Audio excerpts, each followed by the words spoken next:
No, ahora ya. Buenas tardes.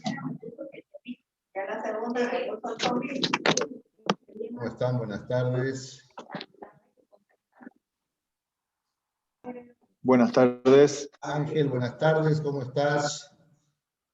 Michelle, Mónica, bienvenidas. Buenas tardes, Listen. Buenas tardes, señores. Edmundo, bienvenido. Elizabeth, María René, bienvenidas. Edmundo, María Teresa,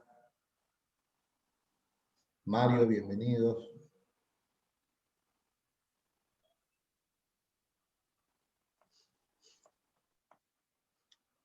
Sonia, Arturo, bienvenidos. Elizabeth,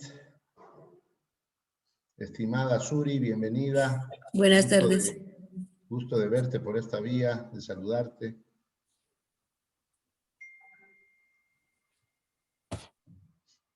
Buenas tardes a todos. Vamos a esperar un par de minutitos mientras termina de entrar la audiencia. Tenemos una interesante audiencia ingresando en este momento. Lo que los voy a agradecer es si pueden irnos escribiendo en el chat su nombre, si vienen de alguna empresa, su cargo y la empresa que representan, por favor, y así, idealmente, si ponen también la ciudad de donde nos visitan, si es de La Paz, Santa Cruz, Cochabamba, y así los vamos identificando. Y es importante para nosotros conocer la audiencia de qué tipo de empresas o industrias o particulares nos pueden visitar y de qué regiones también, ¿no? Nuestro país es muy diverso, así que es bueno conocer de qué regiones nos visitan para tocar también aspectos relacionados a las distintas ciudades del país. Seguimos dando acceso. Mariela, bienvenida. Buenas tardes. Buenas tardes. Ángel Rodrigo, bienvenido. Arturo Ibáñez de La Paz, de Infocred, bienvenido. Tenemos a Ángel Suárez, del Banco Ganadero de Santa Cruz, bienvenido. Estimada Carola, qué gusto verte desde la Boliviana hacia Cruz La Paz, bienvenida. Mario, desde Tarija, de Cosalt, bienvenido. Sonia, del Banco Visa, gusto de saludarte, bienvenida.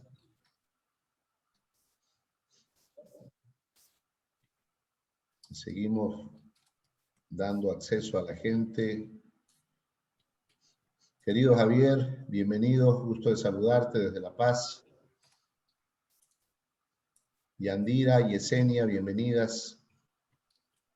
María Teresa.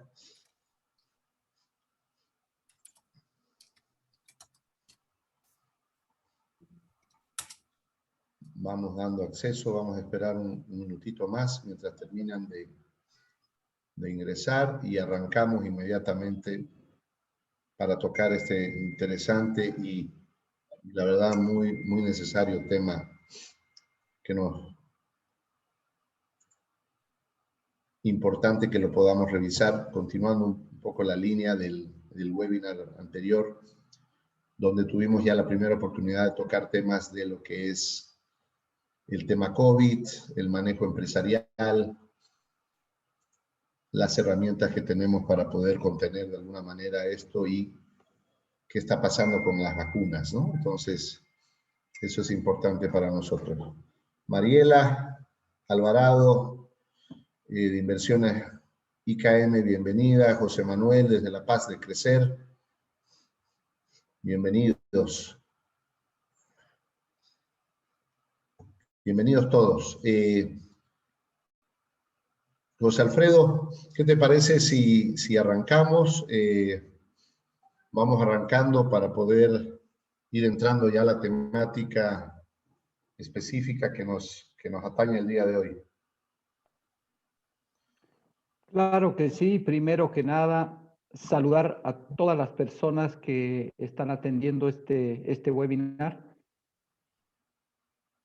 queremos, por supuesto, cubrir dos objetivos fundamentales que debiéramos poderlos validar al final del webinar. Primero, un entendimiento más claro de en qué fase nos encontramos, cómo el tema tan actual de la inmunidad está operando en este momento a nivel personal y a nivel de nuestras organizaciones, que implica qué pasos hay que seguir dando para buscar responsablemente contener esta pandemia.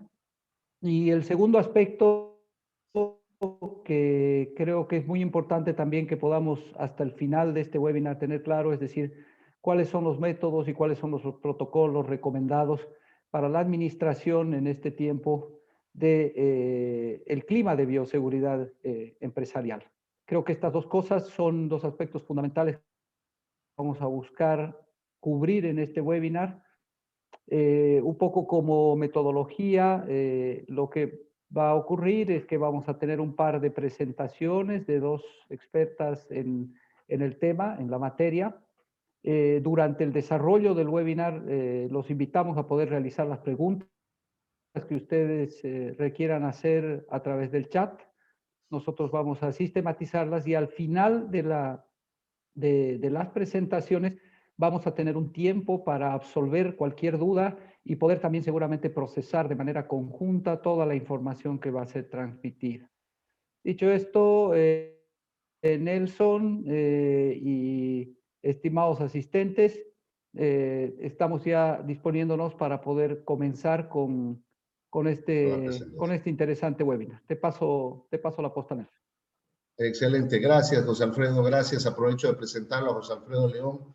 José Alfredo es nuestro gerente en BMG Medical, quien hace más de un año estamos metidos, pero de realmente a ver temas en profundidad en todo lo que está relacionado a los temas COVID y a todo lo que se refiere al asesoramiento empresarial, institucional, organizacional y también algunas alcaldías y gobernaciones en todo lo que se refiere a la contención y al manejo, ¿no? Al manejo empresarial principalmente de un tema que está afectando, bueno, no solamente al mundo entero, a las poblaciones, a las familias, sino también a nuestras organizaciones. Entonces, estamos abocados justamente a poder entrar y a ir desarrollando esta temática interesante. Fabiola, si podemos poner la presentación, por favor. A quienes no me conocen, mi nombre es Nelson Béjar, soy presidente del grupo BMG. Venimos ya hace 12 años trabajando, asesorando en varios rubros en el sector empresarial, corporativo. ¿Quiénes somos nosotros? Bueno, venimos de la banca. Me agrada mucho ver muchos amigos conectados hoy por hoy, ex colegas, y hoy por hoy que están en varios tipos de instituciones, para los cuales nosotros venimos, de alguna manera, el grupo se origina hace casi 12 años atrás, con socios que vienen también del sector financiero y hemos abocado a ir desarrollando y creando productos y servicios dirigidos principalmente al sector empresarial. Si podemos avanzar en la presentación, Fabiola, por favor. Bueno, el grupo BMG tiene varios rubros, varias áreas, pero el éxito del grupo creo que ha sido ir creando productos y servicios nuevos y de alguna manera ir detectando necesidades en el sector. No solamente en Bolivia, estamos trabajando en toda la región. Trabajamos con varios países muy cerca a Perú, Paraguay, Colombia, Ecuador, Argentina, Uruguay, y bueno, varios países ya del norte, Centroamérica, México, programas internacionales con Harvard, programas internacionales con España. Y la verdad, con estos temas ya siendo el COVID a nivel mundial, vinculado a varios tipos de organizaciones a nivel planeta. Así que muy complacidos. Si podemos avanzar, Fabiola, rápidamente el grupo está compuesto por varias empresas, la empresa de consultoría, la de energía, Energy, abocado a temas de petróleo, gas y minería, la empresa de cobranzas, especializada en la gestión de cobranzas para entidades financieras y empresas, la empresa de administración de condominios, que de alguna manera igual está muy vinculada al tema del manejo y el control del COVID. Y las anfitrionas hoy por hoy son BMG Coaching, empresa especializada en capacitación corporativa, con la cual venimos realizando webinars dirigida a toda la región, y en particular a nuestro auspiciador hoy, BMG Medical. Ya les presentaba a José Alfredo León, quien va a posteriormente presentarles a las doctoras, a las invitadas especialistas en esta temática. Si avanzamos, por favor, Fabiola. Trabajamos con toda la industria, bancos, seguros, petroleras, telefónicas, industria, comercio, líneas aéreas. Estamos en todas las industrias relacionadas. Avanzamos, por favor. Y bueno, en esta instancia quiero dejarlo a José Alfredo para que introduzca a nuestras anfitrionas, a dos doctoras especialistas en temas COVID. José Alfredo, si podemos presentarlas a las doctoras para entrar rápidamente en el tema en cuestión. Claro que sí. Bueno, para nosotros como BMG Medical es una satisfacción contar con dos panelistas que han estado trabajando en lo que hace al tema de la contención, en lo que hace al tratamiento y en lo que hace a la investigación sobre temas de COVID. Nuestra primera expositora es la doctora Fabiola Pérez Chacón. Ella está trabajando en las áreas de medicina preventiva y salud pública.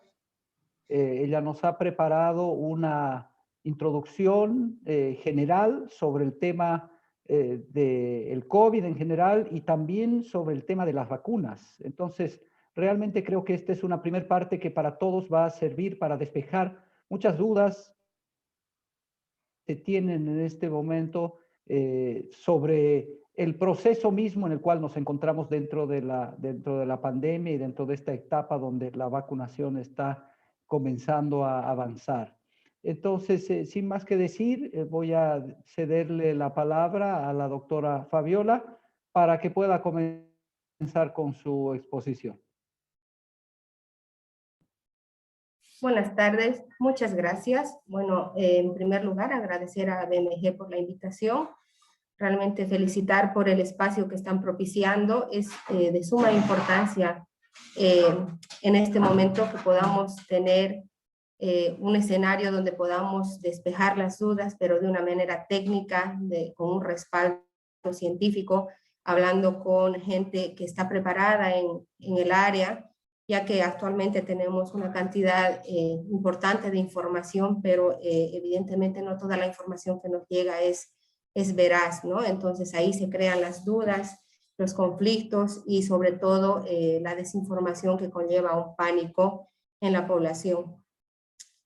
Bueno, voy a empezar hablándoles acerca de la enfermedad. Perdón, no. ¿Se está viendo la pantalla? Por favor, no me deja aquí. Ahora sí, perdón. Bueno, les decía que voy a empezar yo hablándoles acerca de la enfermedad, aunque por la abundante información que se tiene por todos los medios que actualmente tenemos a través de la tecnología podemos recabar, pero es importante que podamos puntualizar ciertas cosas que creo que son importantes para que podamos entender cómo se desarrolla este virus y cómo interactúa con la persona o con el organismo al cual infecta. Esta enfermedad denominada COVID-19 o SARS-CoV-2 es una nueva enfermedad por un coronavirus que ha sido identificado el año 2019 y como primer brote en la ciudad de Wuhan, en China. Pertenece a la familia de los coronavirus, no es una familia que no es conocida por el área médica. Este tipo de coronavirus causan enfermedades leves que pueden ir inclusive a graves, tanto en seres humanos como también afectan animales. La transmisión es de persona a persona a través de las gotas que nosotros emitimos de manera fisiológica cuando hablamos, cuando estornudamos, cuando tosemos. Y también se puede transmitir si entramos nosotros en contacto con superficies contaminadas que tengan estas gotas que previamente hayan podido caer sobre ellas. El periodo de incubación, es decir, el tiempo desde que ingresa este virus a la persona hasta que se manifiestan los síntomas, puede ser de 1 a 12 días con una media de 5 a 6 días. Es decir, entre el 5º y 6º día después de que la persona ha sido infectada, va a empezar con clínica de ser patología sintomática. Puede que esta persona no genere ningún síntoma, que lo vamos a ver más adelante. Vuelvo a repetir, el modo de transmisión son las gotitas que nosotros emitimos por la nariz y la boca, y la letalidad hasta este momento está considerada con el 2%. Hay una teoría de que probablemente sea de origen zoonótico, es decir, que este coronavirus haya podido transferirse desde los animales o desde una cierta especie de animal hasta el humano, pero esto todavía no está 100% verificado. ¿Cuál es la situación global de los casos de coronavirus a nivel mundial? Por todo lo que ya hasta este momento se han ido evidenciando y se han ido manifestando de manera estadística. Pues se sabe que cerca del 80% de los casos desarrollan con sintomatología leve o asintomática. Del resto de los pacientes infectados, el 14% va a requerir una internación y cuidados intermedios, ya sea en sala, en un hospital, y el 5% va a requerir ya cuidados más críticos en una sala de terapia intensiva con probable ventilación mecánica y otros elementos críticos que puedan dar sostén y soporte a su estado crítico. Los mecanismos de transmisión, nuevamente repetimos, porque son importantes, ya que depende del mecanismo de transmisión la manera en que nosotros vamos a prevenir. Por contacto de persona a persona, este contacto tiene que ser cercano, una persona sana con una persona infectada en un entorno de menos de 1,5 metros, es susceptible de infección a través de las gotitas infectadas de esta persona enferma, cuando tose, cuando habla, cuando estornuda, o cuando tocamos objetos en los cuales hayan podido caer estas gotitas contaminadas de una persona enferma, y luego estas manos de la persona que está sana y que hayan tocado estos objetos contaminados son llevados a la nariz, a la boca o a los ojos. ¿Quiénes son las personas que más susceptiblemente pueden considerarse de riesgo? Es decir, que si enferman pueden desarrollar formas graves de esta enfermedad. Se ha visto por las estadísticas de esta enfermedad en el tiempo que llevamos con esta pandemia, que ya es cerca al 1,5 años, que los adultos mayores de 60 años y las personas con enfermedades que ya tienen previamente, como diabetes, cardiopatías, hipertensión arterial, obesidad, son aquellas personas que con más riesgo o van a estar más propensas a desarrollar las complicaciones del coronavirus. La clínica que tiene esta enfermedad, ya todos la conocemos, se ha hecho bastante hincapié en las campañas de prevención acerca de esto, pero es importante que recordemos que todos los pacientes pueden tener diferentes signos y síntomas. Cualquiera de ellos tiene que ser sospechoso para nosotros de un coronavirus. En la fase en la que estamos ahora, que todavía continuamos en una pandemia, una persona con alguna sintomatología respiratoria debe ser considerada como COVID hasta que demostremos lo contrario. Los síntomas más comunes que se presentan en esta patología: tos, fiebre y cansancio. Además de esto, el paciente puede desarrollar congestión nasal, es decir, que sienta la nariz tapada, secreción nasal, dolor de garganta, dolor de cabeza, episodios de diarrea, pero este último está tal vez más asociado a gente más joven y niños, fatiga y dificultad para respirar, que sería un síntoma importante para poder tener una alerta y evitar complicaciones de esta enfermedad. Por lo tanto, requeriría este síntoma de dificultad respiratoria una atención médica urgente. En el área médica es complicado, incluso para nosotros, entender un poco la respuesta inmunitaria a todas las enfermedades infecciosas.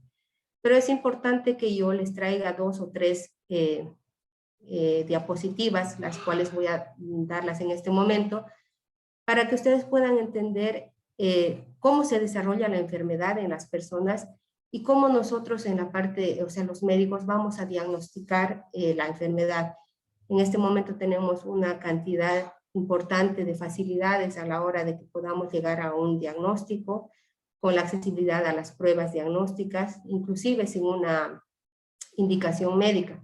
Por lo tanto, es importante que la población esté informada de qué es lo que puede significar ese resultado, ¿no? Este esquema es simplemente didáctico para que podamos nosotros entender cómo evoluciona la enfermedad. En la parte de abajo, en el tiempo transcurrido, está esquematizado el tiempo desde el inicio de la infección, en el transcurso de los días que pueden ser entre 28 y 30 días, que es lo que podría prolongarse esta enfermedad. El estadio 1 es la infección inicial. Fíjense que es en el momento en que mayor carga viral existe, es decir, es en el momento en que el virus ingresa al organismo y empieza la replicación. En este momento, los síntomas son fiebre, tos seca, puede haber diarrea y cefalea.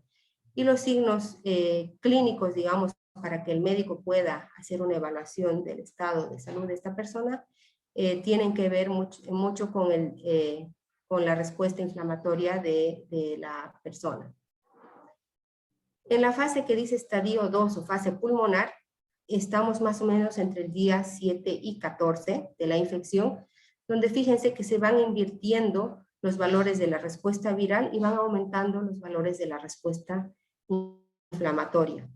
¿Qué quiere decir esto? Que en estos días, entre el 7 y el 14, la carga viral va a ir disminuyendo, pero sin embargo la respuesta del organismo a esta agresión por parte del virus va a ir creciendo, a hacerse mucho más importante en el estadio 3, que es la fase hiperinflamatoria. En esta fase intermedia, que es el estadio 2, la persona puede atravesar con síntomas mucho más importantes que la fase inicial. Disnea, que es la dificultad para respirar, hipoxia, cuando ya tenemos signos clínicos evidenciables de que existe menos cantidad de oxígeno circulando en sangre. La radiografía de tórax va a tener imágenes anormales, va a haber alteración del hígado, va a haber alteraciones en la coagulación y otros elementos que pueden a los médicos indicarnos que ese paciente puede estar yendo a una complicación del coronavirus.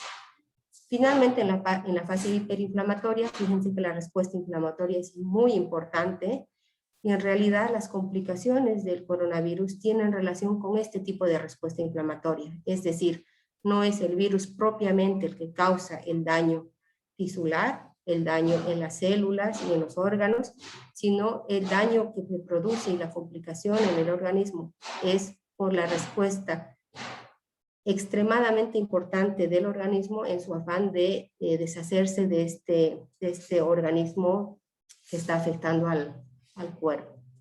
En esta fase hiperinflamatoria podemos ya desarrollar un síndrome respiratorio agudo, un shock, insuficiencia cardíaca. Por lo tanto, este paciente va a tener alteración en todos sus marcadores de laboratorio, puede tener necesidad de ventilación mecánica y lógicamente necesitar cuidados críticos para poder sobrevivir.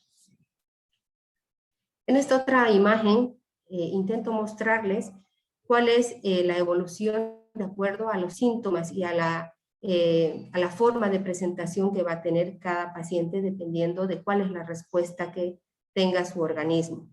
Fíjese que más de un 80% de los pacientes que se infectan con coronavirus van a no van a presentar ningún síntoma o van a presentar síntomas muy leves.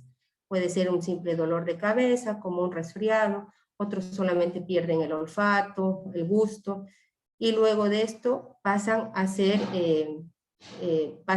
tener un estado de inmunidad y sin ninguna complicación. Evidentemente, aquí la posibilidad de defunción es 0%.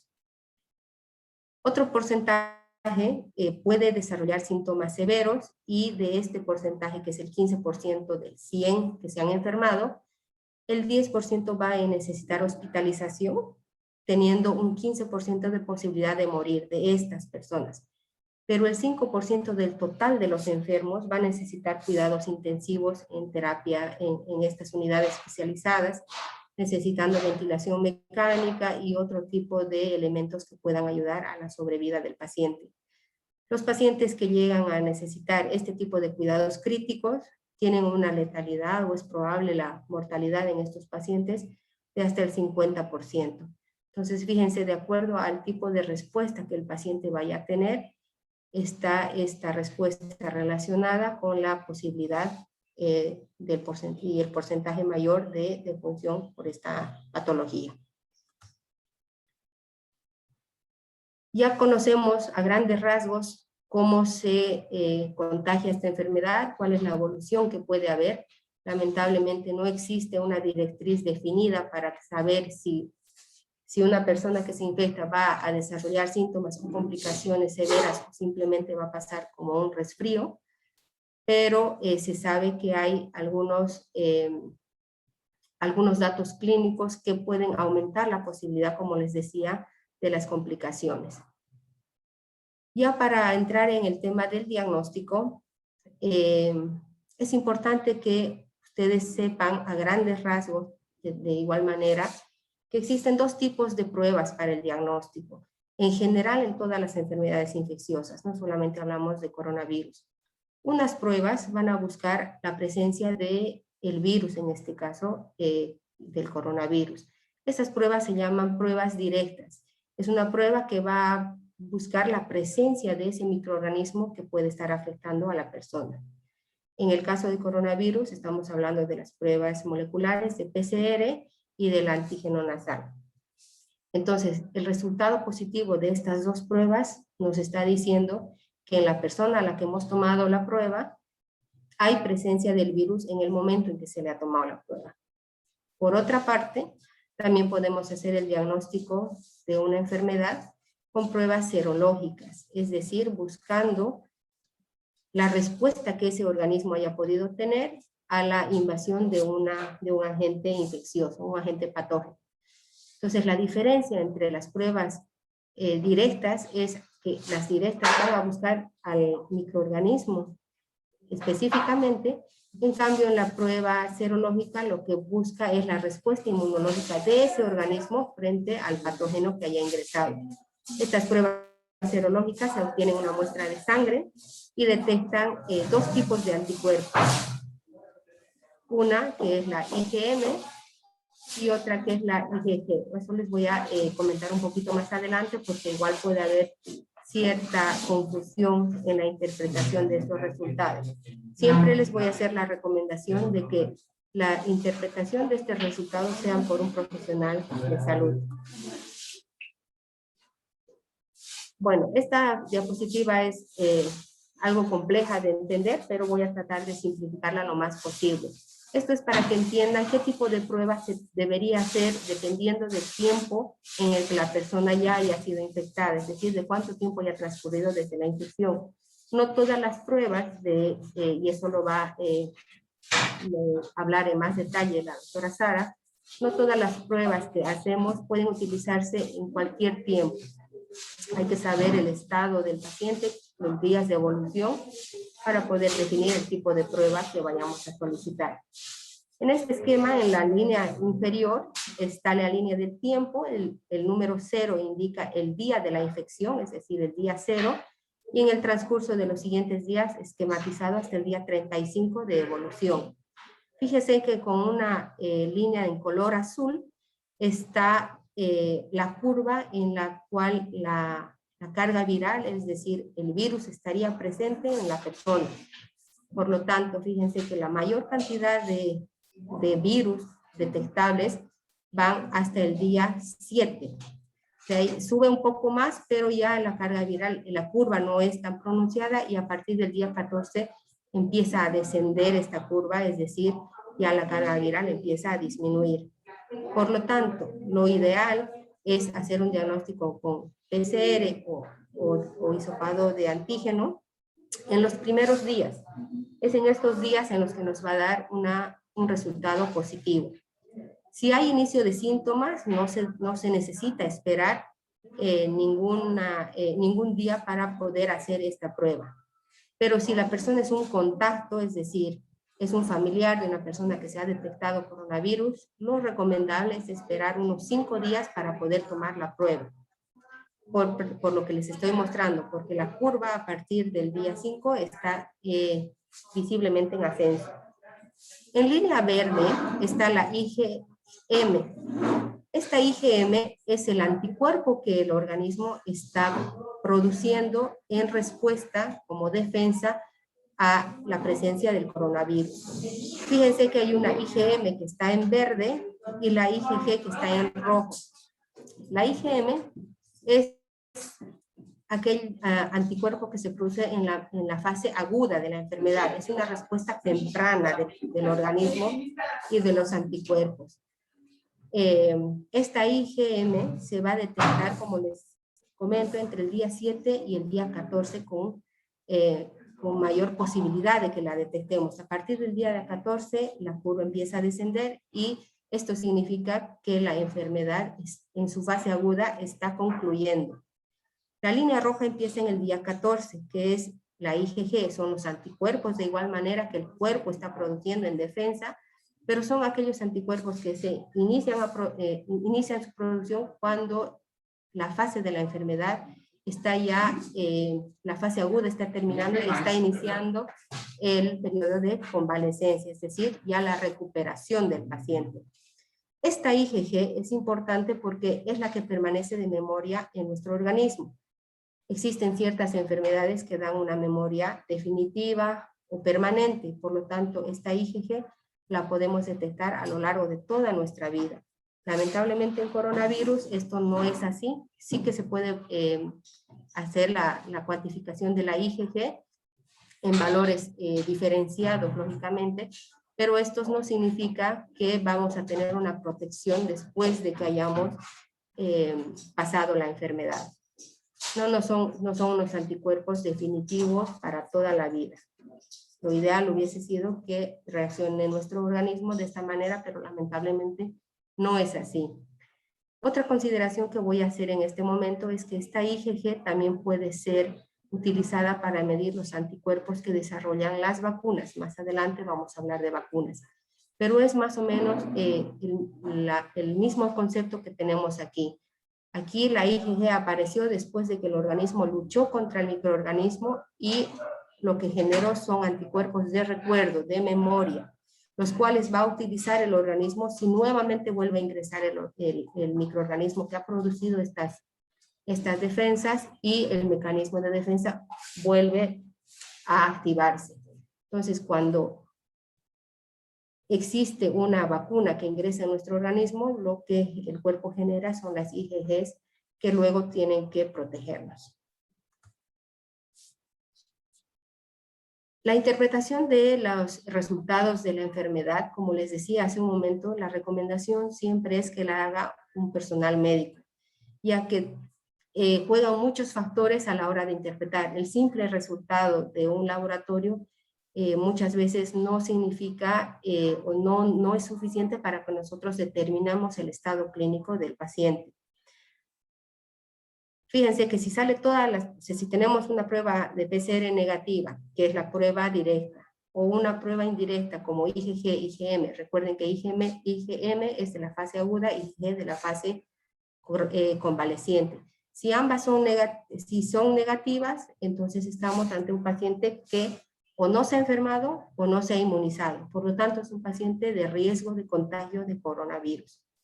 Si la PCR es positiva en un paciente, que hacemos esta prueba entre el día 5, 7, 12, o ya sea contacto con un paciente de coronavirus o inicio de síntomas, entonces con este resultado podemos hacer el diagnóstico de que ese paciente está atravesando por una infección de coronavirus y su evolución puede ser inferior a 7 días.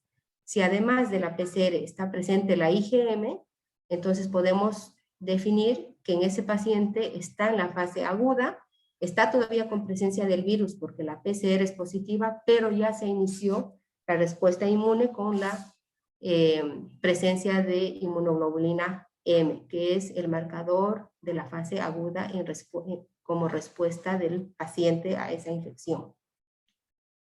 Cuando está presente la IgM, podemos definir solamente que está la persona en la fase aguda. Puede que ya no haya replicación viral si es que la PCR es negativa. Y si además aparece positiva la IgG, quiere decir que la fase aguda está ya concluyendo y el paciente está pasando a la fase de remisión o de recuperación. Finalmente, si solo tenemos la IgG positiva, esto puede significar o que el paciente ya ha pasado la infección, la parte aguda con clínica y replicación viral ya no está presente en su organismo, o en el caso que ahora ya tenemos la vacuna, también puede significar que este paciente ha sido inmunizado.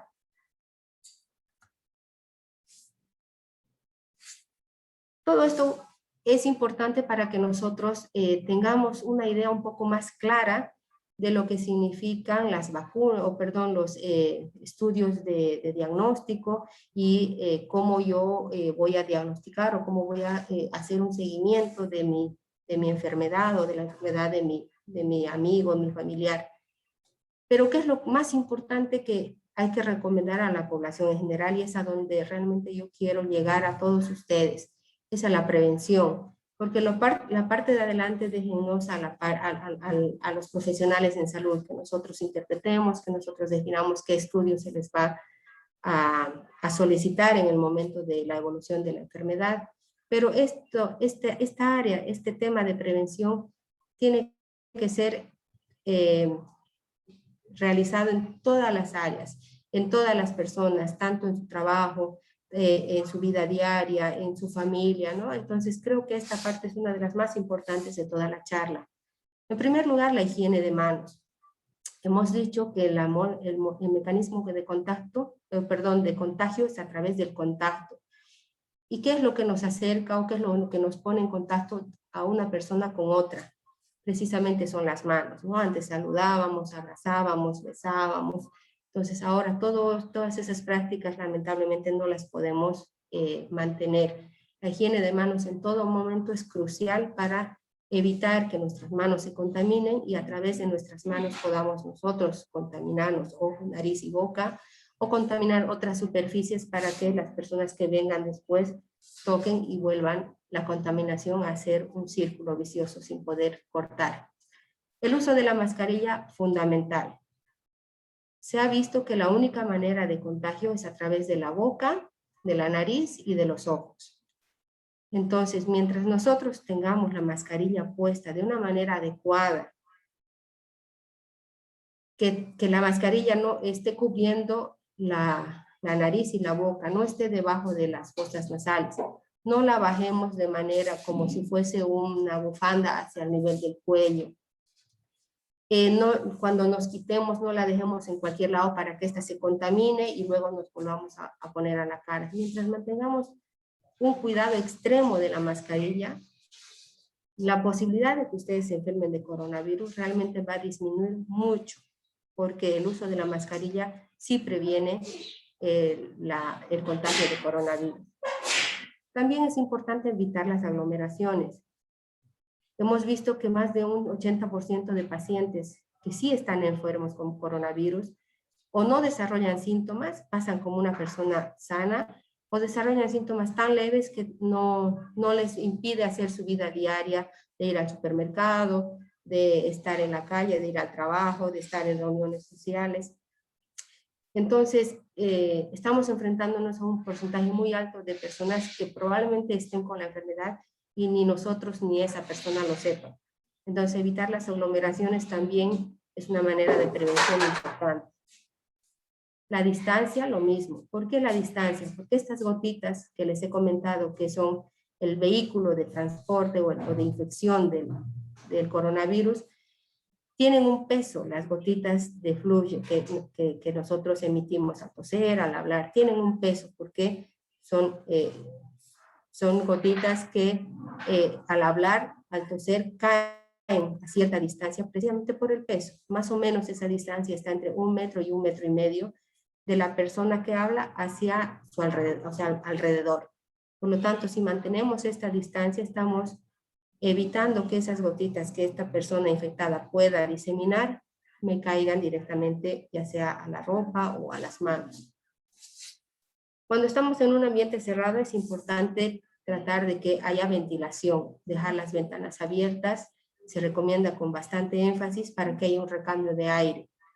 Y precisamente estas gotitas que podrían de alguna manera mantenerse suspendidas en el aire, pues vayan saliendo y así se recambie el aire y haya menos riesgo. Hace un año atrás, si yo les hubiese dado esta charla, les diría, y esperemos la vacuna. Actualmente tenemos la posibilidad de acceder a la vacuna. Por lo tanto, esta es una medida más de prevención. No quiere decir que con la vacuna ya no nos enfermemos.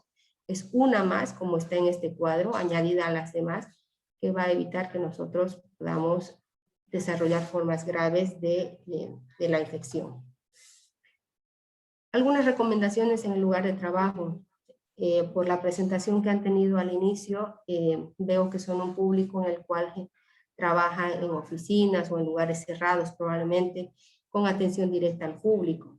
Entonces, las recomendaciones que se dan en los lugares de trabajo son siempre mantener el lugar de trabajo limpio, con las superficies descontaminadas,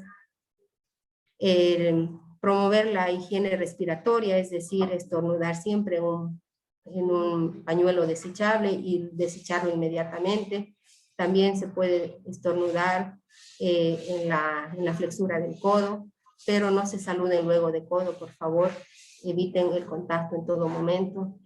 El lavado de manos es importante, estamos tocando siempre superficies que pueden estar contaminadas, las puertas, las barandas, el teclado, el mouse, las sillas, bueno, estamos siempre expuestos y la única manera de evitar que nuestras manos se contaminen es tener un hábito de limpieza en las manos prácticamente constante. Ahora les voy a hablar de manera también muy genérica acerca de las vacunas con las cuales contamos actualmente a nivel mundial. Para que entiendan más o menos cómo actúa una vacuna, en general cualquier vacuna que hasta el día de hoy se aplica, tiene dos posibilidades de haber sido sintetizada. Una, en las que están los virus o el microorganismo de manera viva, pero atenuada, es decir, ha sufrido una serie de procesos en el laboratorio que le han quitado a ese virus la capacidad de producir la enfermedad, pero no le han quitado la capacidad de producir una respuesta de ese organismo, por lo tanto, la vacuna es efectiva. Estas vacunas, que se llaman vacunas vivas o atenuadas, específicamente son la triple vírica, la de varicela, la de rotavirus. El resto de las vacunas, el resto incluida la del COVID, son sintetizadas a partir de fracciones de microorganismos o de los microorganismos que están muertos. ¿Qué quiere decir con esto? Que la vacuna del coronavirus no tiene la capacidad de producir la enfermedad. ¿Por qué? Porque está sintetizada a partir de restos del virus muerto. Actualmente en el mundo se ha logrado sintetizar de 3 maneras la vacuna contra el coronavirus. Voy a intentar explicarles lo más claro posible, lo más simple posible, estas 3 maneras o estos 3 mecanismos por los cuales se han obtenido la vacuna a nivel mundial. Todas las vacunas que ustedes han escuchado o que conocen tienen alguno de estos 3 mecanismos de síntesis. La primera son vacunas de ARN mensajero, ARNM, como dice el primer párrafo. Estas vacunas contienen material del virus que causa, material genético del virus que causa el coronavirus. Pero es un material que tiene un mensaje para nuestro organismo. Por eso se llama ARN mensajero. ¿Cuál es este mensaje? ¿Qué mensaje nos está introduciendo en la vacuna para que vaya a las células de nuestro organismo?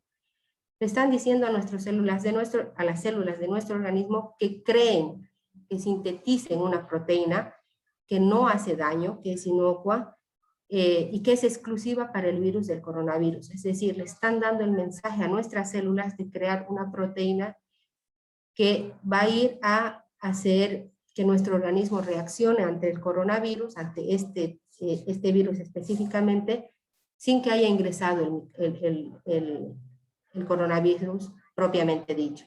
Ese es el mensaje que le están dando a nuestras células. Entonces, nuestro organismo reconoce esta proteína que nuestras propias células han sintetizado por este mensaje que ha entrado con la vacuna, y entonces se activan los linfocitos T y los linfocitos B, que son las células encargadas de crear en nuestro organismo los anticuerpos. Por lo tanto, este tipo de anticuerpos ya van a estar circulando en nuestro organismo y van a tener la memoria de cómo destruir esa célula que se parece al virus del coronavirus.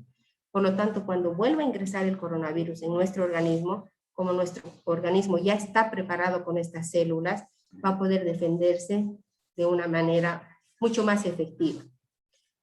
La segunda manera de sintetizar la vacuna es introduciendo subunidades proteicas que causa, del virus, del coronavirus, en lugar del germen completo. En el anterior caso era un mensaje, un ARN mensajero para que nuestro organismo haga proteínas.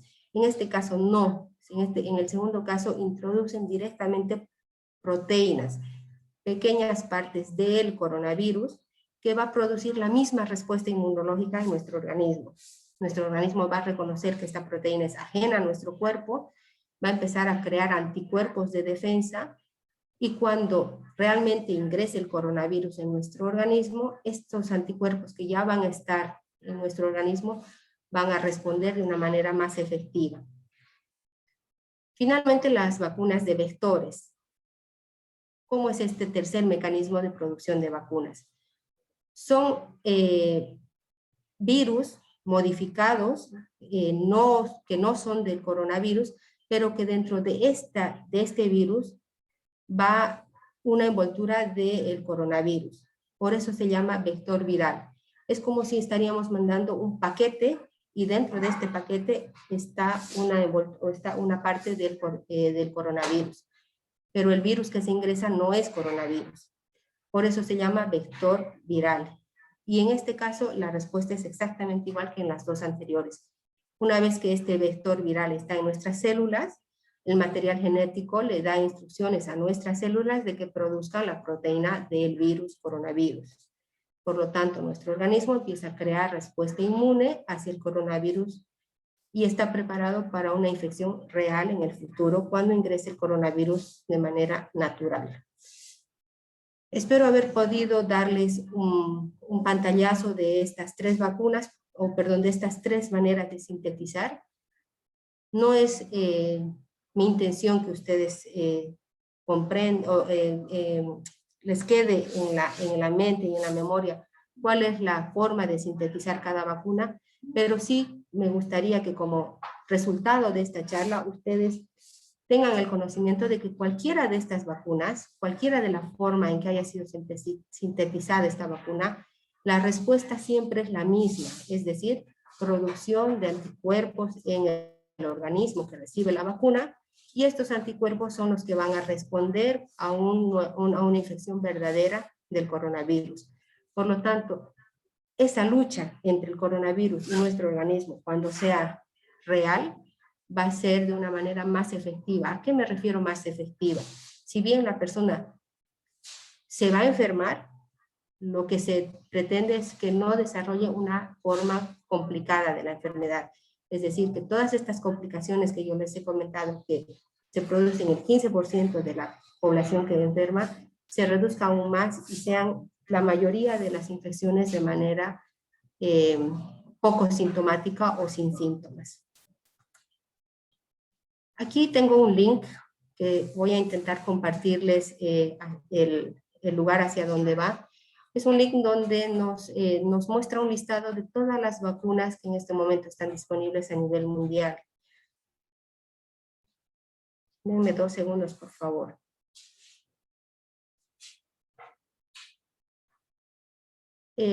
Logran ver el listado de vacunas que he compartido? No. No.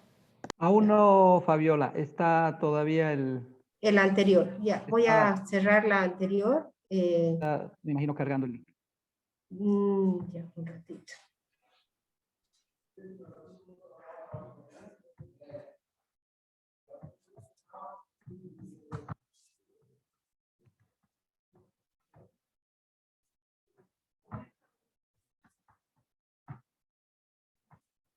¿Ahora? Ahora Sí, sí, ahora Ya. se ve, Fabiola. perfecto. Ya, entonces, en este listado está todas las vacunas que en este momento están a disposición a nivel mundial. Vamos a abrir las que tenemos nosotros en Bolivia. Por ejemplo, ha llegado aquí la Pfizer. Entonces, si le damos un clic aquí, este link nos muestra de dónde es la vacuna, ¿no? En qué fase está, pero sobre todo nos dice el tipo de vacuna que es. La Pfizer es una vacuna RNA, que tiene parte del código genético del virus. ¿Se acuerdan la primera vacuna que les dije yo? RNA mensajero, pues esa primera forma de síntesis de vacuna la ha hecho la Pfizer para poder lograr su vacuna. Vamos a ir con otra vacuna.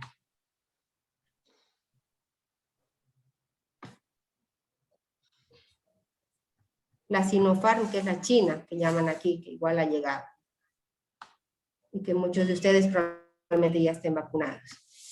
Esta vacuna, la Sinopharm, el tipo de vacuna es de virus inactivado.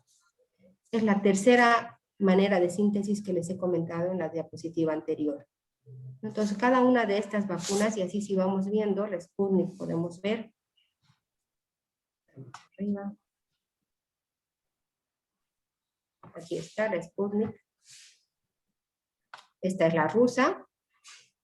Y esta tiene al vector viral. Esta está sintetizada como la segunda vacuna que les he comentado en la diapositiva anterior. Entonces, fíjense, independientemente del modo de síntesis que tenga la vacuna, el resultado va a ser el mismo. Evidentemente, puede que en este momento, por el poco tiempo que tenemos desde que se han empezado con la vacunación, los porcentajes de éxito que tenga esta vacuna varían. Y eso lo vamos a ir seguramente conociendo con unos datos más exactos a través del tiempo, mientras más población sea inmunizada. Pero en este momento, todas las vacunas que tenemos a disposición, independientemente de la manera en que se hayan sintetizado, tienen la misma respuesta. Por lo tanto, si me preguntan cuál de las vacunas es mejor, la que tengan disponible. La que tengan disponible es la vacuna que ustedes, a la que mejor pueden acceder. Creo que eso es todo por mi parte. Voy a ver si puedo dejar de compartir la pantalla. No sé si ya se ha dejado de compartir. Por favor, si me ayudan. Sí, sí, ya salió la presentación. Perfecto. Bueno, al tener enseguida la presentación de la doctora Sara, sé que el momento de las preguntas vienen después. De todas maneras, espero que los objetivos que mi charla tenían hayan sido cumplidos, que es que ustedes tengan una información mucho más técnica, que entiendan cómo están trabajadas las vacunas, cuál es el propósito de la vacuna, y entiendan que no es una vacuna que ha sido creada para que evite la enfermedad, sino para que podamos tener una respuesta mucho más efectiva ante una infección natural y no podamos desarrollar las complicaciones de la misma. Muchas gracias, José Alfredo, Nelson. Cedo la palabra. Muchísimas gracias, Fabiola. Creo que hemos avanzado grandemente en la comprensión de cómo están estructuradas las vacunas. Creo que eso también va a ayudar a despejar muchas dudas y seguramente si algunas se han generado, los invitamos a colocarlas en el chat. De ya yo anticipo una que he recibido durante el tiempo que estamos trabajando esto, es la posible combinación de vacunas. Lo vamos a dejar para el final. Pero avanzando un poco con nuestro programa, vamos a darle la bienvenida a la doctora Sara Strugo. Ella es licenciada en bioquímica, tiene una especialidad en hematología y medicina transfusional. Ha estado trabajando también estos temas en varios webinars. Es la segunda vez que en un webinar de BMG Medical, ya la conocemos y conocemos del trabajo y de la profesionalidad que ella tiene para exponer su tema. Así que, Sara, te voy a ceder la palabra ahora para que podamos continuar con la segunda parte de este webinar. Bienvenida, Sara. Muchas gracias. Gracias por sus palabras. Le corrijo, sí. No es que tengo especialidad, yo tengo maestría en hematología y medicina transfusional. Voy a compartir entonces mi presentación. Me avisan, por favor, si se puede ver. Ok. ¿Se puede ver? Sí, perfecto. Genial. Sí, se ve, Sara. Bueno, entonces dando continuidad a la charla que teníamos que presentar hoy, yo voy a hablar un poco sobre los anticuerpos neutralizantes post vacunación. Sé que la gente tiene dudas sobre esto y cómo funciona, y sobre algunas pruebas que hay disponibles en el mercado para poder realizar pruebas para la detección de esto.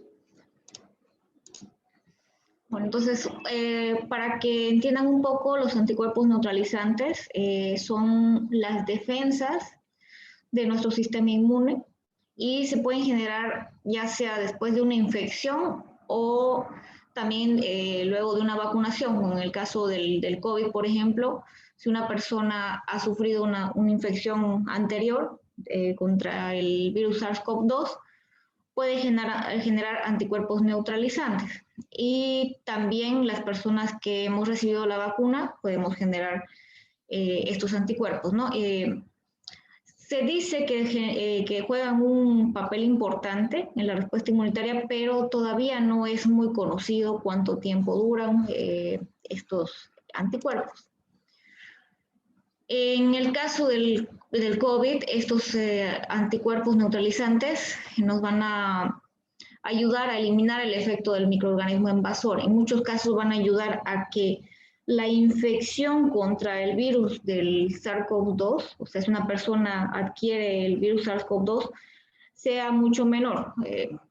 No es que esté comprobado del todo que generen una inmunidad como tal, pero sí se ha visto que hay casos en los que la infección o reinfección es leve en el caso de las personas que ya han recibido las vacunas.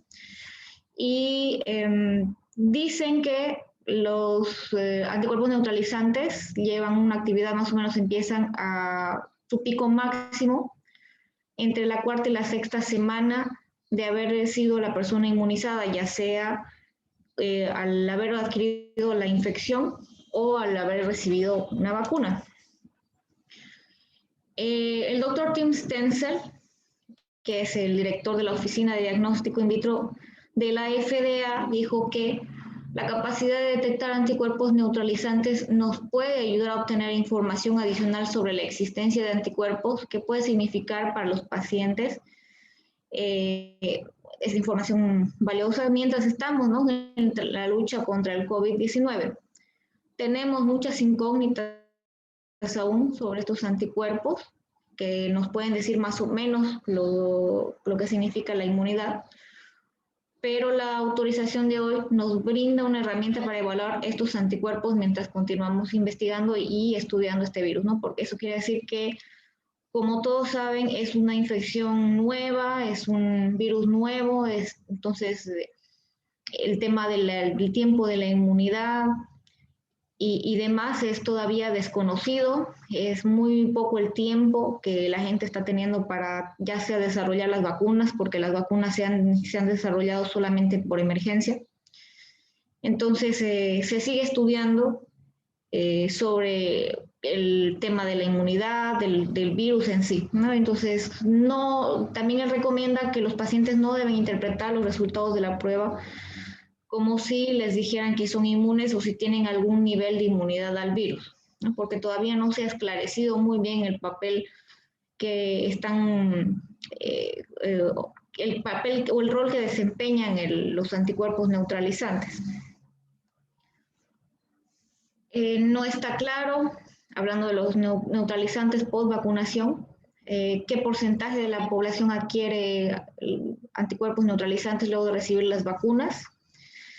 Se dice que hay pacientes, por ejemplo, que no han generado anticuerpos neutralizantes contra el virus SARS-CoV-2 luego de una vacunación. El 85%, según un estudio reciente, de la población que se ha vacunado sí ha generado anticuerpos neutralizantes, algunos más, otros menos, porque influye mucho. Todavía, bueno, no se sabe los factores, si es que realmente tiene algo que ver, por ejemplo, la edad del paciente. En el caso de las personas, por ejemplo, que ya han sufrido la infección, no saben si tiene algo que ver la gravedad de la infección. Entonces, no se sabe a ciencia cierta qué cantidad de anticuerpos puede tener una persona o no.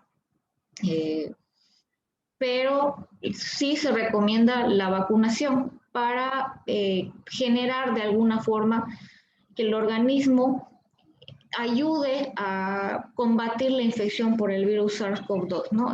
Se ha demostrado, por ejemplo, de que hay pacientes, después de haberse vacunado, les han hecho un estudio, por ejemplo, de los linfocitos T, que es un cierto tipo de célula que ayuda en el momento de una infección, que ellos sí han generado una respuesta inmune por linfocitos T y no así por anticuerpos neutralizantes. Pero estos son estudios que todavía, como les comentaba, están en fase de estudio, no se sabe a ciencia cierta si realmente todos los pacientes son así, pero sí más o menos se dice, ¿no? Que hay pacientes, como les comentaba, como dice acá, el 10 o el 30% de los pacientes no generan anticuerpos neutralizantes luego de una vacunación. En Bolivia nosotros tenemos disponibles las pruebas para la detección de anticuerpos neutralizantes. Están las pruebas de ECLIA, ELISA, las pruebas de CLIA y la prueba de FIA o IFA también, que se puede llamar por sus siglas en inglés. Las pruebas de ECLIA son un tipo de pruebas que son similares a las pruebas de ELISA, pero son exclusivas de una marca de equipos de laboratorio.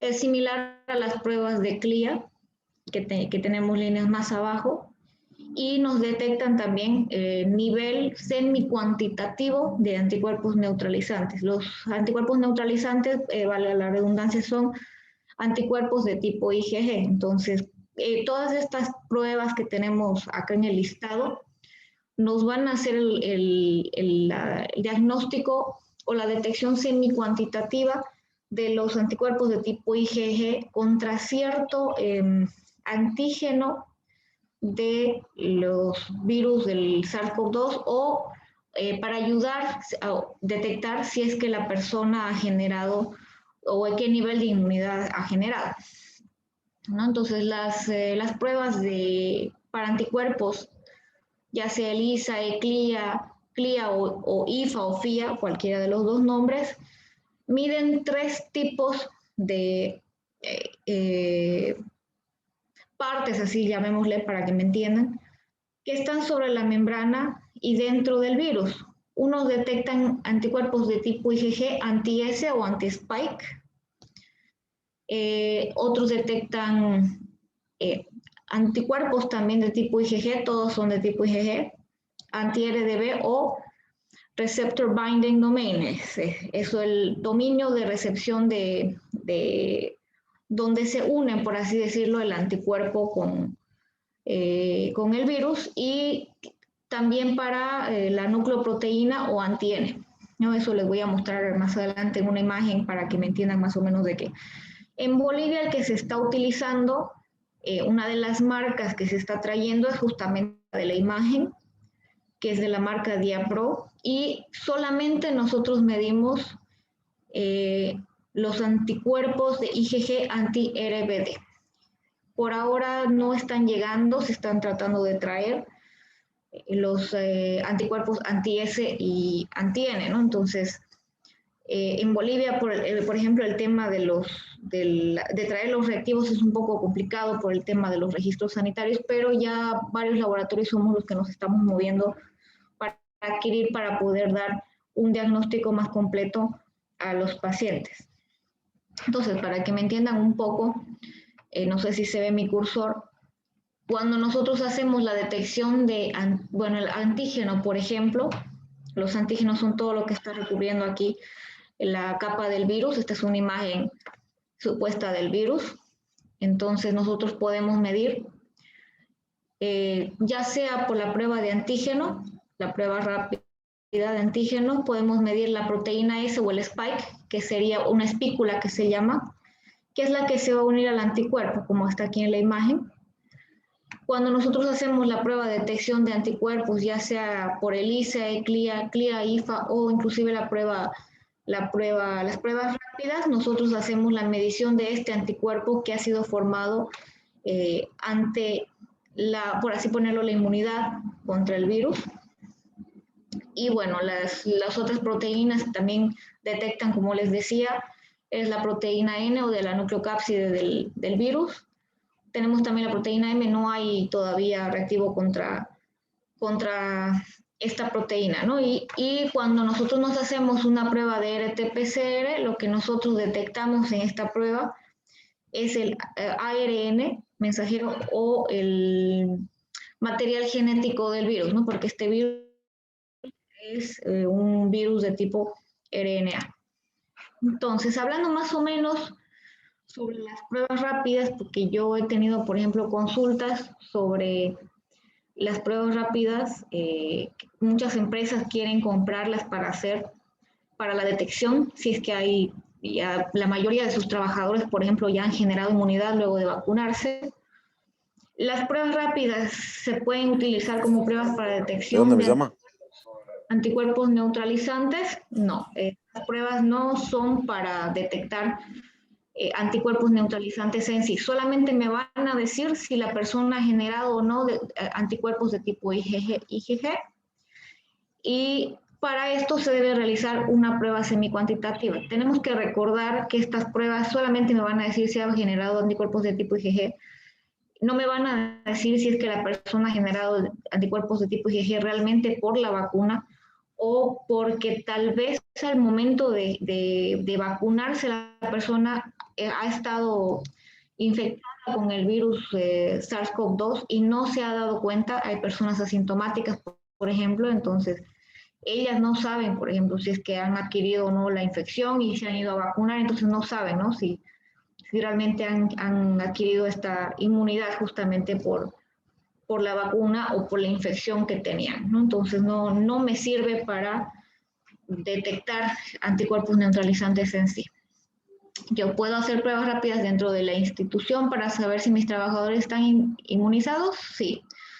Se pueden hacer, sirven como pruebas de descarte, pero no me van a decir, como les comentaba, si la persona ha generado o no inmunidad. Solamente me va a indicar si la persona ha generado anticuerpos de tipo IgG y no me va a decir tampoco en qué cantidad. Y como les decía, les vuelvo a recalcar, no me van a decir si esos anticuerpos de tipo IgG son por la vacuna o por una infección, ¿no? Entonces hay que recordar que no por el hecho de que la IgG marque positiva quiere decir que la persona ha generado anticuerpos. Puede ser que también una persona haya presentado una sintomatología, piense que haya sido solamente un resfriado, pero haya estado cursando con COVID leve, por ejemplo, y le marque anticuerpos de tipo IgG en la prueba rápida. Entonces puede ser que esa infección que haya pensado que era un resfriado, en realidad haya sido una infección por virus del SARS-CoV-2. Hay estudios también, por ejemplo, que hablan del tema de los anticuerpos neutralizantes, en el que hablan de que se ha detectado anticuerpos neutralizantes contra el virus de SARS-CoV-2, pero en infecciones cruzadas. ¿A qué me refiero con infecciones cruzadas?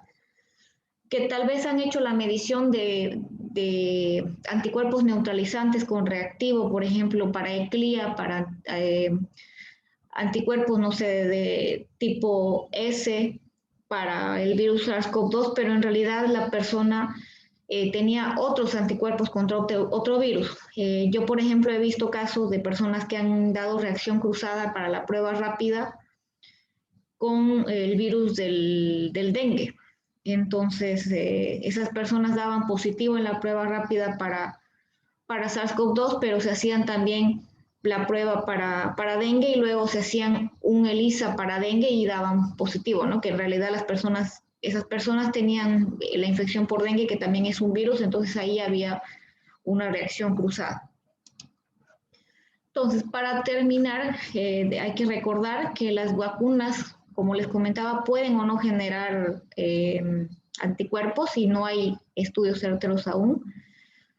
Las vacunas que existen han sido aprobadas por emergencia, por la crisis sanitaria mundial. Les estaba comentando la doctora Fabiola más o menos cómo son hechas las vacunas. Normalmente el proceso de realización de una vacuna tarda de 5 años para arriba, entonces estas vacunas las han sacado en un tiempo récord, pero nuevamente, repito, han sido aprobadas por emergencia, por la crisis sanitaria mundial. La mejor forma de saber si mis trabajadores están inmunizados es realizando pruebas semi-cuantitativas, no pruebas rápidas, me sirven como descarte, las pruebas rápidas. La FDA también advierte a los pacientes que no tienen que utilizar estos resultados o cualquier prueba con una indicación de que ya pueden dejar de tomar las medidas de seguridad, o sea, dejar de usar el barbijo, el distanciamiento social. Si algunos, por ejemplo, regresan al trabajo, tienen que tener cierta distancia social para poder trabajar, no estar aglomerados.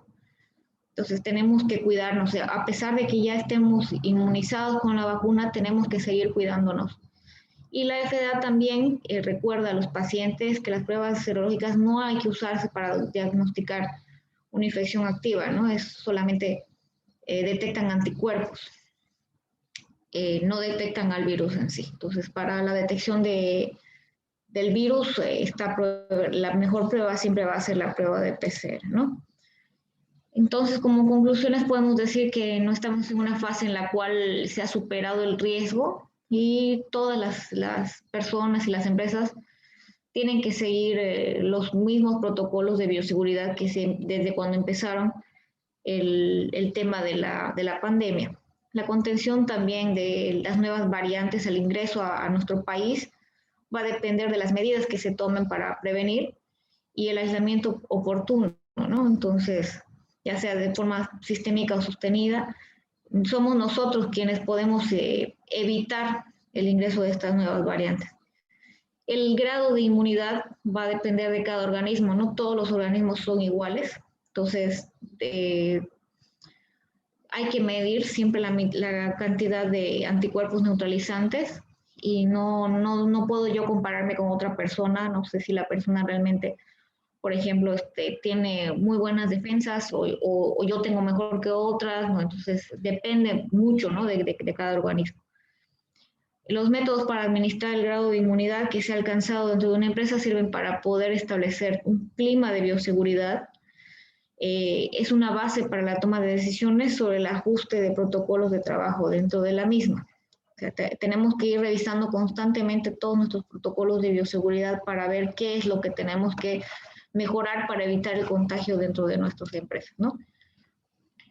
Los métodos de detección de inmunidad se van a aplicar de acuerdo a su relación. También tenemos que ver el tema de costo-beneficio. Hay las pruebas de descarte, como les comentaba, que son las pruebas rápidas que solamente van a medir la presencia de anticuerpos de tipo IgG. Y en el caso de dar positivas, hay que hacer una prueba de confirmación siempre. Puede ser una prueba semicuantitativa, como las que yo les había mencionado, o puede ser también una PCR. Hay que también descartar una reinfección o una infección pasada o si ha sido inmunidad por vacunación. Y las cuantitativas, son las que miden, ¿no? La cantidad de anticuerpos neutralizantes. Entonces, la responsabilidad de contener este virus es compartida por todos y la vacunación es un paso más, pero no es el final del camino. Entonces, lo mejor siempre es vacunarnos y seguir con los cuidados necesarios, no bajar la guardia y seguir con todas las medidas de bioseguridad posibles para luego evitar, ¿no? Futuras reinfecciones y que esta pandemia pueda bajar lo más pronto posible. Entonces, de mi presentación hasta ahí. Excelente, Sara. José Alfredo, si podemos complementar un poquito las conclusiones y pasar a ver las consultas para que las doctoras puedan ir respondiendo, por favor. Bueno, primero que nada, agradecer por las dos brillantes presentaciones. Creo que han sido muy claras. Creo que hay que hacer énfasis en el resumen de lo que comentaba también Sara al final. Estamos en un proceso, estamos en un camino.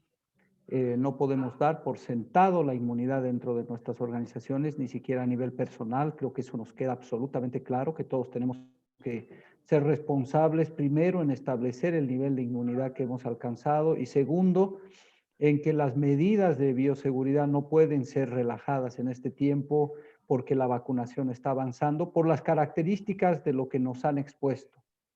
Creo que a nivel organizacional es muy importante que esta información llegue sobre todo a las áreas responsables de el tema de los protocolos de bioseguridad. No podemos transferir esta responsabilidad exclusivamente a las personas, es decir, con estar vacunadas, ellas han dado un paso, pero nosotros como organizaciones que seguir trabajando en controlar el clima de bioseguridad, que es un concepto emergente en este tiempo, así como controlamos el clima organizacional, pues es importante que controlemos el clima de bioseguridad dentro de las... Esto dependerá mucho de una medición del nivel de inmunidad justamente que alcanzan cada uno de los miembros de la organización en la parte de entender en qué punto estamos como organización, pero por supuesto no va a implicar que se puedan dejar de seguir las medidas de bioseguridad, sino más bien esto nos tiene que ir llevando a un monitoreo constante para ver en qué aspectos debemos reforzar o qué aspectos debemos ir modificando de acuerdo a la evolución de este sistema de este nivel de inmunidad dentro de la organización.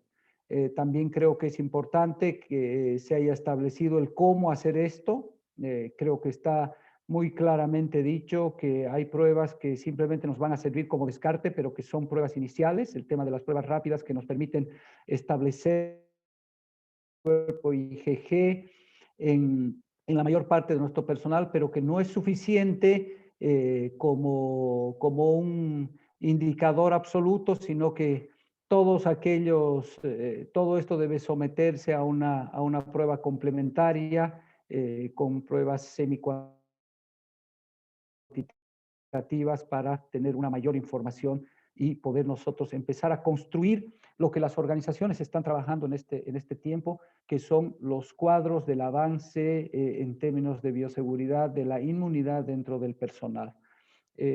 Son aspectos que creo que en este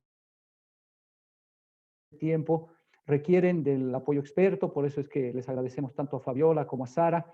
Les voy a pedir que en algún momento también puedan dejar su información en el chat, porque creo que son cosas que por la novedad, por la necesidad que en este momento tenemos como organizaciones, nos brinda un apoyo importante para poder administrar este clima de bioseguridad dentro de las organizaciones. Y también creo que una conclusión importante es que la contención de esto es una responsabilidad de todos, ¿no? Primero echando mano de de todo lo que la ciencia en este momento nos está ofreciendo, como el tema de las vacunas y todo esto, pero también volviendo a la base desde la cual se ha partido con las medidas de contención del virus, que son medidas que parecen básicas, pero que son las más importantes, que es lo que nos mencionaba Fabiola en su presentación con respecto al protocolo del uso de barbijos, del lavado de manos, del distanciamiento, de la posibilidad de contar con ambientes ventilados, y todo aquello que hace al trabajo mismo. También estamos en una fase en la cual como organizaciones seguras, al margen y al resultado de la medición del clima de bioseguridad, se deberán seguir tomando decisiones importantes con respecto al teletrabajo o a la profundización de ciertas medidas. No estamos en una fase en la cual, por el hecho de habernos vacunado, y creo que es una de las conclusiones finales, por el hecho de que hay un avance en la vacunación, nosotros podemos entrar en una mentalidad de que ya la pandemia ha sido superada, sino que básicamente entre todos vamos a lograr avanzar en el control, la contención de esta pandemia. Hasta ahí me gustaría un poco cerrar las conclusiones. Sí, vamos a dar paso al tema de las preguntas y respuestas para que podamos ampliar la información que todos nuestros asistentes con seguridad desean sobre lo que ha sido expuesto. Entonces voy a comenzar con una primera pregunta que dice, ¿la vacuna Sputnik 5 a qué tipo de síntesis de vacuna corresponde? Eso, por favor, Sam, tú que has hecho exposición sobre este tema. Ah, no, Fabiola, perdón. No, sí, la respondo yo. Bueno, en realidad esta vacuna está sintetizada con un virus vectorial. Es el segundo mecanismo que yo les había comentado, tercero, bueno, no recuerdo el orden. ¿Cuál es la forma en que se ha sintetizado esta vacuna? Que se ha colocado material del virus de coronavirus al interior de otro virus que no es coronavirus. Entonces se introduce este virus, este segundo virus, y al interior del organismo la carga de información que tiene dentro de este virus es reconocida por nuestras células, y por lo tanto la respuesta inmune se produce para el coronavirus específicamente. De todas maneras, me gustaría aclarar lo siguiente. Es complicado, como les decía hace un momento, entender todo lo referente al área de inmunología. Es una subespecialidad dentro del campo de medicina y de laboratorio, con lo cual quisiera pedir al público que nos esté escuchando no se centre en el tipo de vacuna, cómo está sintetizada, cómo, ¿no? en los conceptos que he dado. ¿Por qué me he atrevido a darles estos conceptos? Para que ustedes tengan un conocimiento de que la información errónea que está circulando alrededor del mundo no es posible y no hay cabida, digamos, a ciertas teorías que se están dando. No es posible que nos estén insertando un chip en las vacunas, no es posible que estas vacunas produzcan de la manera en que están siendo sintetizadas esterilidad, no es posible que nos estén introduciendo material genético que luego vaya a alterar nuestras células y podamos desarrollar otro tipo de enfermedades, tipo cáncer. Bueno, una serie de bulos que se han ido dando alrededor de las vacunas. Entonces, ¿por qué era mi intención de darles un pantallazo acerca de la síntesis de las vacunas? Precisamente para que ustedes tengan una idea a grandes rasgos de cómo se producen estas vacunas y cuál es la respuesta que van a tener en nuestro organismo.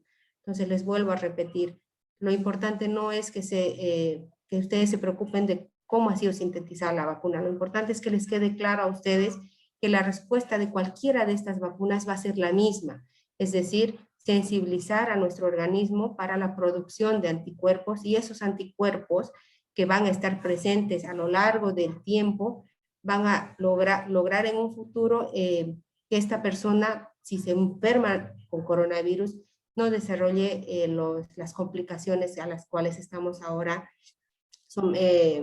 luchando, ¿no? Contra cada paciente que entra a terapia o que está siendo hospitalizado con formas graves de COVID. No sé si he respondido a la pregunta, por favor. Gracias, Fabiola. Sí, con certeza creo que está claramente especificado el tipo de síntesis que se ha logrado para esta vacuna. Vamos a seguir con la siguiente pregunta. Una que yo anticipaba y que probablemente es parte de algunas dudas que tenemos a buscar despejar. ¿Se puede combinar vacunas, Fabiola? Primera dosis de una con segunda dosis de otra. ¿Qué es lo que en este Es lo momento recomendable. es lo recomendable, lo aceptable? Ya, no se recomienda en este momento la combinación de vacunas. Lo más aconsejable es que si se ha iniciado la vacuna con cierto tipo de laboratorio, cierto tipo de vacuna, la segunda dosis sea aplicada con la misma vacuna, precisamente por lo que les estoy comentando. Si bien la respuesta de todas las vacunas va a ser la misma, pero el modo en que se ha creado cada vacuna es diferente, por lo tanto podemos estar interfiriendo en la respuesta inmunitaria, que es lo que estamos queriendo conseguir al combinar estas vacunas. De momento, digo, no está aconsejado. Probablemente a medida que desarrolle la investigación de las vacunas, sea posible y sea aceptada la combinación o inclusive sean recomendadas otras dosis. Se está hablando ya de una tercera dosis. Y seguramente en el futuro nos darán pautas de revacunación, probablemente anualmente, como la influenza. Ya lo veremos en el tiempo, de acuerdo a la investigación y a los estudios que actualmente se siguen desarrollando. Pero hoy por hoy no está aconsejada la combinación de las vacunas. Excelente, Fabiola. Tenemos aquí dos preguntas con respecto al tiempo de vacunación. Una es con respecto, presumo, al tiempo en el cual puede realizarse la vacunación una vez habiendo superado la infección por coronavirus. Y dice, ¿a cuánto tiempo se puede vacunar la segunda dosis, la AstraZeneca, una vez que nos da el negativo? Bueno, el negativo de haber superado, es que no entendí muy bien la pregunta. De todas maneras, los tiempos que están definidos son alrededor de 21 días. De manera general, con cualquier otra vacuna, los tiempos que se definen son para lograr una mejor respuesta inmunitaria ante esa vacuna.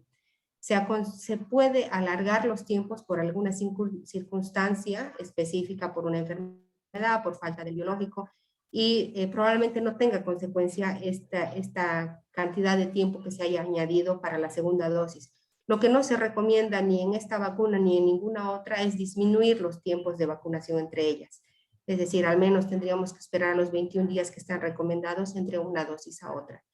En el caso de que los pacientes hayan pasado por la infección de manera natural, lo que se recomienda es igual manera esperar entre 21 días o un mes a la aplicación de la primera dosis y luego mantener el esquema de 21 días posteriormente, ¿no? Lógicamente no tiene que haber síntomas ni clínica al momento de la aplicación de la vacuna. Excelente.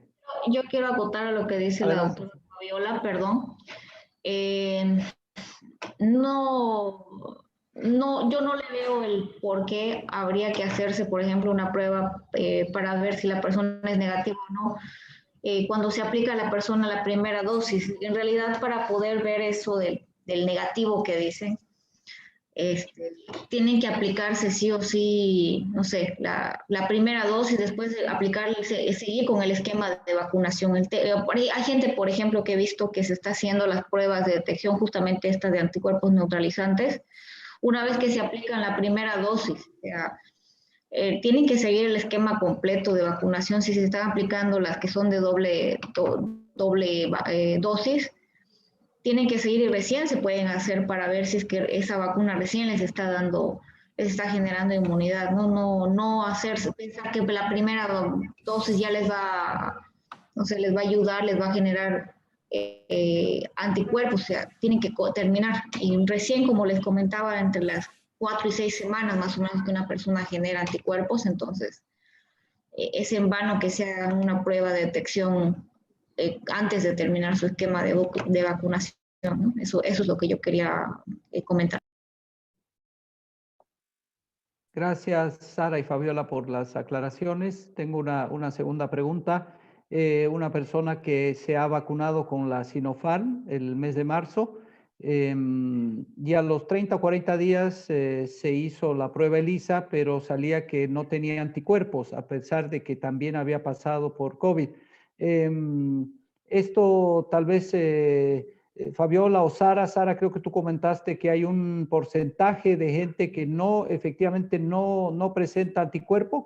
¿Cómo se interpretaría esta pregunta?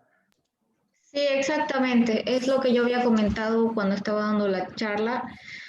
Hay estudios de que demuestran de que más o menos entre un 10 a un 30% de la población que se ha vacunado, independientemente de cuál vacuna sea, no ha generado anticuerpos neutralizantes de tipo IgG, pero sí que puede ser que esté protegida por la presencia de linfocitos T, que es otro tipo de célula que también genera inmunidad. Sí, puede ser el caso. Yo he visto varios casos de personas que se han vacunado con la Sinopharm y que no han generado anticuerpos, entonces sí. Como les comentaba, también no hay a ciencia cierta un dato de realmente cuántas personas generan inmunidad o no. Justamente tenemos que todavía seguir realizando estudios. Lamentablemente Bolivia no es un país que genere mucho investigación.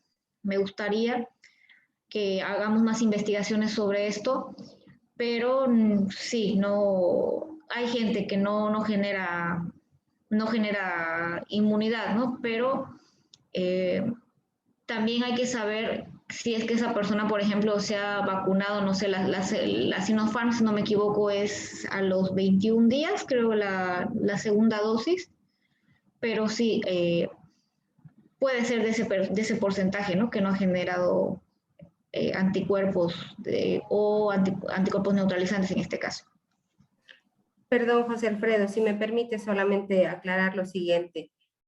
Tenemos que tener en cuenta que en medicina, primero, 1 más 1 nunca es 2, ¿no? Entonces, cada persona es individual, cada persona tiene una respuesta diferente, tiene una idiosincrasia individual. Entonces, esto hace que los resultados de cualquier prueba o vacuna o procedimiento que hagamos van a variar de una persona a otra. Por otra parte, en el tema de inmunología, nuestro organismo no solamente se defiende con la producción de anticuerpos, y esto me estoy refiriendo a cualquier tipo de infección. Existe otro tipo y otros mecanismos de respuesta que tiene el cuerpo para defenderse de diferentes agentes nocivos. Por lo tanto, puede ser que una persona que ha sufrido ya sea la infección propia de coronavirus o que haya sido aplicada con la vacuna, no desarrolle anticuerpos con generación, o sea, no genere inmunidad con producción de anticuerpos, porque la vía de respuesta que está utilizando su organismo es otra, diferente. Natural killers, otro tipo de respuesta que no puede ser cuantificada de esta manera, sin que esto quiera decir que no hay una respuesta inmunitaria o no haya una respuesta de defensa. Entonces, ese también es otro elemento que tenemos que tener en cuenta antes de decir la vacuna no sirve, ¿no? Ya les he dicho hace un momento, la vacuna es una más de las medidas de prevención. No es la única ni la más eficaz que tenemos en este momento. Excelente, Fabiola. Creo que eso nos aclara y nos amplía a todos el espectro bajo el cual el organismo va a generar la capacidad de defenderse contra el virus. Y creo que esto nos pone en una situación de aún más tener que ser muy responsables con la medición de cómo está reaccionando nuestro organismo a los diferentes procesos que vamos atravesando, unos por haber sufrido la enfermedad, otros por ya estar con las dosis de la vacuna completadas. Tenemos otra pregunta. Dice, no todas las personas tienen planeado vacunarse. ¿Estas personas implicarían un riesgo para el resto del personal que sí se vacunó, hablando de una organización? Obviamente asumiendo que la empresa sigue los protocolos de bioseguridad recomendados. En la experiencia de ustedes, Fabiola, Sara, ¿cómo abordamos este tema? Bueno, vuelvo a repetir, la vacuna es una más de las medidas de prevención. Tenemos vacíos legales, no solo en la vacuna de COVID, sino en otras enfermedades donde una persona en riesgo pasa a ser ya un problema de salud pública, no solamente es un problema de la persona, pero lamentablemente no podemos obligar a que se inocule la vacuna, ¿no? Evidentemente el riesgo es mayor de esta persona porque está evitando una más de las medidas de prevención para que pueda esta persona evitar el contagio de coronavirus. De todas maneras, no olvidemos que existen otras medidas de prevención que sí son efectivas, ¿no? El uso de la mascarilla, el lavado de manos, el distanciamiento, y eso sí a nivel corporativo debería estar institucionalizado y obligatorio, ¿no? Mantendremos las medidas de prevención que hasta ahora las hemos tenido y lógicamente el tema de vacuna. Si la persona no quiere vacunarse, no hay una manera de que la podamos obligar a hacerlo. Gracias, Fabiola, por la aclaración y la extensión de esta pregunta. Teníamos una consulta que nos había quedado desplazada en el chat. ¿Qué tan cierto es que una persona asintomática pueda desarrollar complicaciones graves mientras está cursando un cuadro de COVID asintomático? ¿Hay la posibilidad de que este cuadro sea verdadero o hay indicaciones que el cuerpo va manifestando paulatinamente? Bueno, las complicaciones, como les he comentado, son generalmente como una respuesta, una hiperrespuesta del organismo a la presencia del microorganismo y a lo que haya estado, mientras el microorganismo esté presente, a lo que haya estado causando al interior de ese cuerpo. También les he mostrado que, de acuerdo a la bibliografía presentada, el 80% de la población pasa de manera asintomática o con muy leve sintomatología y de estos hay un 0% de letalidad. Por lo tanto, las complicaciones prácticamente no existen en estas personas. No puedo decir que nunca va a pasar porque vuelvo a repetir, en medicina 1 más 1 nunca es 2. Pero por la bibliografía presentada de los casos que a nivel mundial se han estado viendo, no existe una relación directa en un paciente asintomático con complicaciones posteriores. Generalmente las complicaciones son producto de una clínica bastante importante en el paciente en la fase tanto aguda, entre los 7 y 14 días de la evolución. Gracias. Una pregunta con respecto a los tiempos. ¿Cuál es el periodo máximo de diferencia entre la primera y segunda dosis de la vacuna Pfizer? Los tiempos recomendados son de 21 días para todas las vacunas. Como les decía hace un momento, la indicación en vacunas en general es que se puede ampliar este tiempo, pero lo que no se puede es disminuir.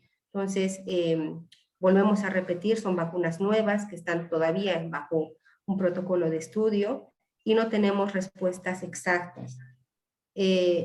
Solamente a manera de ejemplo, cuando llegó el primer lote de Sputnik aquí a Bolivia y se pudo lograr una inmunización en parte del personal de salud, se cumplieron los 21 días. Actualmente hay gente que está esperando hasta 3 meses la segunda dosis, probablemente por problemas de falta del biológico, ¿no? Sin que esto signifique que va a alterar la respuesta inmunológica de la vacuna. Por lo tanto, sí se puede esperar un tiempo mayor de 21 días. ¿Cuánto? Todavía no sabemos. No puedo decirles al año va a ser todavía efectiva. En este momento hasta 3 meses se está esperando la segunda dosis. Agradecemos a todas las personas que han ido no solo poniendo sus mensajes de apoyo, sino también sus preguntas. Tenemos una última pregunta por razones de tiempo para ir cerrando este webinar. Y nos habla de si tengo inmunidad, por lo que entendí, dice, ¿debo realizarme la prueba de neutralizante para entender el espectro, el nivel de inmunidad que tengo? ¿Qué es lo que se recomienda en este momento? Sí, lo mejor siempre es medir, ¿no?, la cantidad de anticuerpos de tipo IgG y para ver también el IgG de para qué proteína es la que está esa persona generando ese IgG, ¿no? Como les había comentado, son 3 tipos de pruebas que se están haciendo, la anti-S, anti-N y anti-RBD. Y ahí nos va a decir más o menos cuánto de inmunidad tiene esa persona sobre si ha sido, ya sea que se haya infectado, ¿no?, por el virus o se haya vacunado. Entonces, sí, lo mejor siempre es hacer una detección. Siempre una prueba semi-cuantitativa, ¿no? Como les comentaba, las pruebas rápidas son solamente de descarte, pero si la persona quiere saber la cantidad de anticuerpos que ha generado, tiene que hacerse una prueba y justamente tiene que hacerse una prueba semi-cuantitativa, ya sea cualquiera de las que yo había mencionado en la presentación. Excelente. Bueno, les agradecemos por su participación, a las expositoras también, por el tiempo, por la dedicación. Te voy a pasar el micrófono, querido Nelson, para ver de que podamos ir cerrando esta actividad, agradeciendo a todos los participantes. Creo que esta información es valiosa, hay que seguir construyendo sobre esto y sobre todo pensar que, como decía una de las conclusiones también, el esfuerzo dentro de las organizaciones debe ser sistemático y constante para lograr evitar que se presente el brote o se presenten complicaciones que compliquen el trabajo dentro de nuestras empresas. Y obviamente esto es extensivo a las personas y a las familias. Así que adelante, Nelson, para poder ir cerrando nuestro webinar.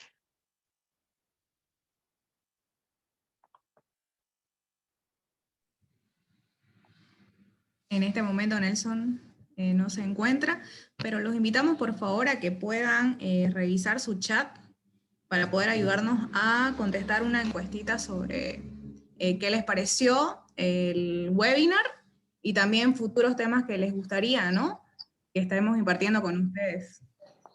Sí, gracias, Alma. La idea es que todos puedan pasarnos su feedback a ese link. Y también informarles de que les vamos a estar pasando información adicional a sus correos electrónicos sobre esta interesante temática, ¿no? La cual no solamente estamos realizando estos eventos, sino también hemos iniciado una etapa de asesoramiento individual si es que alguna de las empresas lo requiere. En ese sentido, si nos damos un par de minutitos para poder acceder y llenar la encuesta, pero aprovechar de agradecer aquí a las doctoras, a Sara y a Fabiola por esa espléndida exposición y a José Alfredo, quien ha manejado y ha coordinado este tema de forma muy profesional y espectacular. Así que gracias. José Alfredo, no sé si quieres comentar algo más para hacer el cierre. Simplemente creo importante hacer énfasis en que la encuesta y lo que estamos procesando ahora ayuda a mejorar y a dirigir los temas. Nuevamente pedirles por favor a Fabiola y a Sara que puedan también dejarnos sus datos de contacto. Son temas en los cuales hay que seguir trabajando a nivel organizacional. Definitivamente, vuelvo a repetir, parece hasta el cansancio porque lo hemos estado trabajando con varias organizaciones. La medición del clima de bioseguridad en este momento se ha tornado un aspecto crítico dentro del trabajo de las organizaciones y definitivamente como concluíamos en todos los webinars que hemos venido realizando como BMG Medical, la responsabilidad sobre el poder disminuir, el poder eliminar, el poder controlar esta pandemia es una responsabilidad de todos. Parte de cada uno, de la solidaridad con la que uno pueda entender el problema que estamos viviendo, de poder tomar todos los recaudos posibles de manera personal y se transfiere también a la necesidad de hacer esto sistemáticamente y manejando los elementos que en este momento la ciencia nos está dando, tanto en la parte médica como también en la parte de los procedimientos y de las recomendaciones de bioseguridad. Creo que esta es una de las conclusiones que hemos venido trabajando como BMG Medical con diferentes empresas a las cuales estamos asesorando y creemos que esta debe ser una filosofía que se ha incorporado para quedarse dentro de nuestras organizaciones. Así que, dicho esto, si hemos ya un poco dispuesto el tiempo para poder llenar la encuesta, les agradecemos a todos y podemos ir ya cerrando nuestro webinar.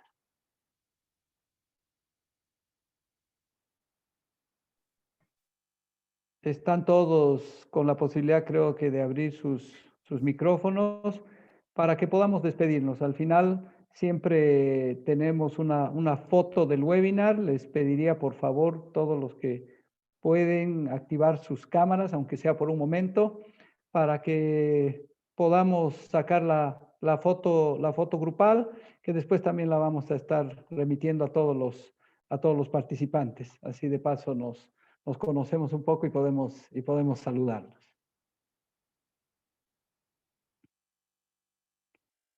Gracias a todos. Los veo a varios con sus barbijos. Me imagino que están todavía en el lugar de trabajo. Bienvenidas por las medidas y gracias a todos los que están pudiendo conectar sus cámaras. Diego, no sé si estás para podernos confirmar el momento en el cual ya tengamos la foto de los participantes. Sí, ya la tenemos, así que muchas gracias a todos. Excelente, señores. Agradecerles por su presencia y bueno, invitarlos a seguir participando. Nosotros vamos a seguir trabajando arduamente en este tema, así que estamos a disposición para absolver consultas, para enviar información, material que se ha compartido, todo con el fin de que entre todos podamos colaborarnos en este tiempo. Les agradecemos por su presencia. Gracias, Fabiola. Gracias, Sara, por haber compartido lo que ustedes han estado trabajando en este tiempo. Gracias a ustedes por la oportunidad y muy buenas noches a todos. Igualmente, gracias y gracias por la segunda vez que yo ya trabajo con ustedes en este tipo de presentaciones. Gracias por la confianza y bueno, esperamos que podamos seguir ayudando, ¿no?, a la población.